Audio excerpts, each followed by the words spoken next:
La révélation. Les sorciers peuvent parler et faire des incantations sans ouvrir la bouche. Faites attention aux gens à qui vous parlez de vos projets et à qui vous vous confiez. Il y a de cela plusieurs mois que le Seigneur m'avait donné ce message en me montrant une scène difficile à expliquer par des mots, mais je ferai de mon mieux afin d'alerter les enfants de Dieu sur la guerre spirituelle en cours. Frères, il est important de savoir que nous sommes en guerre, et dans cette guerre, l'ennemi utilise toutes les armes à sa disposition, parmi lesquelles la sorcellerie.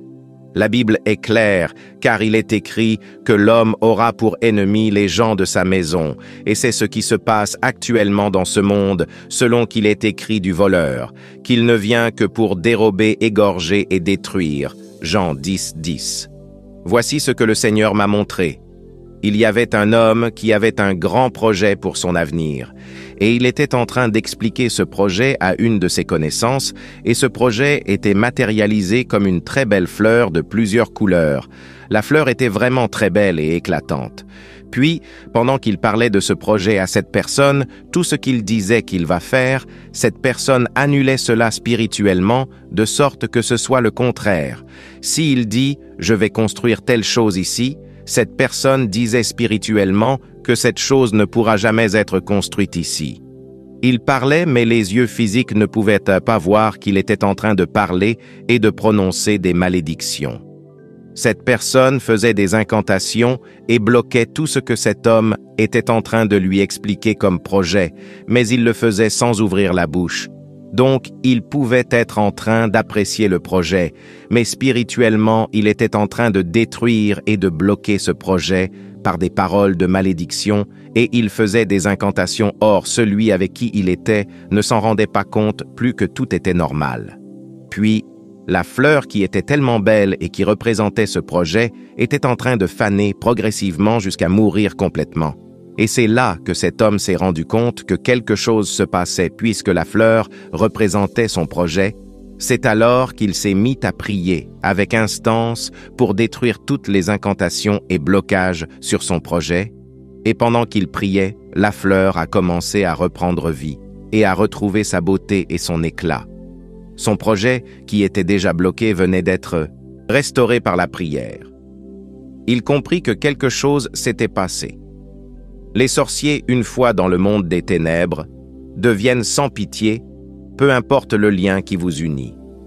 Combien d'enfants sont tenus en échec par leurs propres parents sorciers? Combien de parents sont décédés, livrés par leurs propres enfants?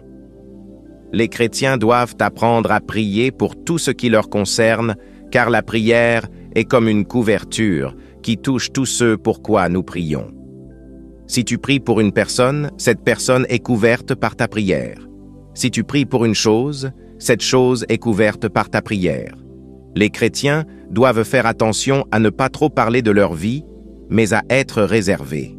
Un couple avait eu des problèmes et l'homme était allé chez un ami pour chercher conseil et il expliquait la situation à cet ami, et pendant qu'il expliquait le problème qu'il a eu avec sa femme, cet ami était plutôt content dans son cœur car il était un sorcier et pendant qu'il écoutait le problème, il faisait des incantations pour détruire le foyer afin qu'il n'y ait jamais de réconciliation. Après, ils ont mangé, or le repas était envoûté, puis le monsieur est rentré chez lui et quelques jours après, il y avait toujours des problèmes avec sa femme, jusqu'à demander le divorce, croyant que leur mariage n'était pas la volonté de Dieu, et pourtant, tous deux étaient chrétiens et connaissaient bien la parole en matière de divorce. Or, malgré cela, ils ont quand même divorcé. Le diable s'est réjoui de leur séparation. Leur échec était dans le fait qu'ils se sont confiés aux hommes et non à Dieu. Et même dans les problèmes, ils n'ont pas cherché le secours de Dieu pour retrouver la paix dans leur foyer. Ils n'ont pas prié, et aucun ne s'est dit que c'était les démons qui étaient derrière, mais chacun accusait l'autre jusqu'à la séparation. Et au final, Satan, qui était derrière tout ça, a fait en sorte qu'ils se haïssent de plus en plus jusqu'à divorcer.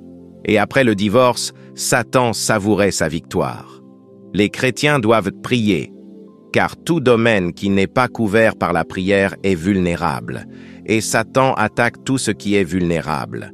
L'amour qu'un homme avait pour sa femme a commencé à diminuer après que cet homme ait mangé le repas de sa propre mère.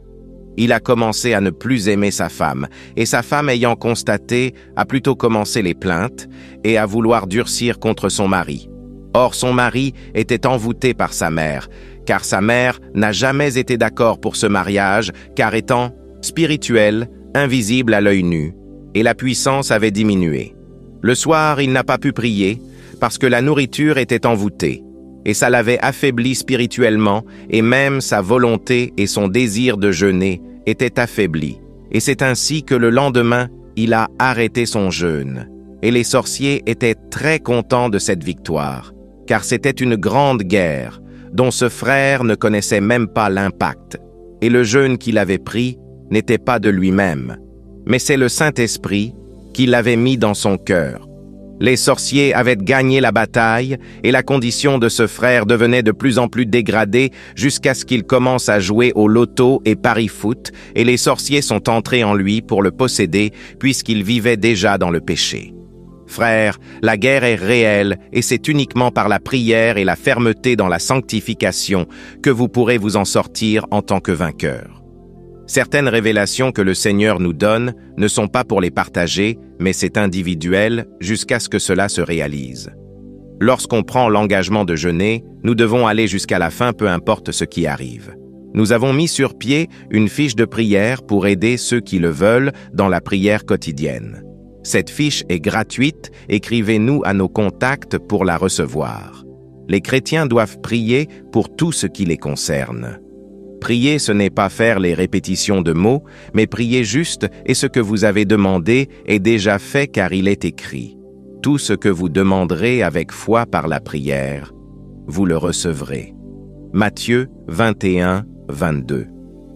J'exhorte chacun qui lira ce message à se lever dans la prière et dans le jeûne pour l'accomplissement de toutes les bonnes promesses de Dieu et pour détruire la puissance de Satan dans l'Église, car beaucoup de sorciers se sont infiltrés au milieu des enfants de Dieu. Pendant que les chrétiens dorment sans prier, le sorcier, lui, il passe la nuit à faire des rituels et des incantations jusqu'au petit matin. Ce n'est que par la grâce de Dieu que nous parvenons à nous en sortir dans ce monde.